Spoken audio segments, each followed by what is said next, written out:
Ay sir, ang napili ko po sa mga tanong ay, kapag ikaw ay nasa gitna ng krisis o kaguluhan, paano mo papanatili ang balansing paggamit ng tapang at puso sa iyong mga desisyon? Unang-una sir, kung ako man ay isang police officer, then nagkaroon kami ng operasyon o nagkaroon man ng krisis o kaguluhan, papayaralin ko pa rin ang aking pagiging tapat sa trabaho at ang maximum of tolerance.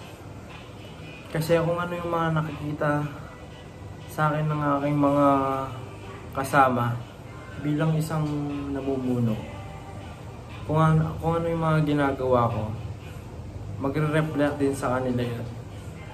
At kung ano yung mga ginagawa ko, ganun din yung gagawin nila. Kaya mas pipiliin ko ng maging tapat at maayos sa mga trabaho o operasyon na ginagawa namin. Yun lamang po.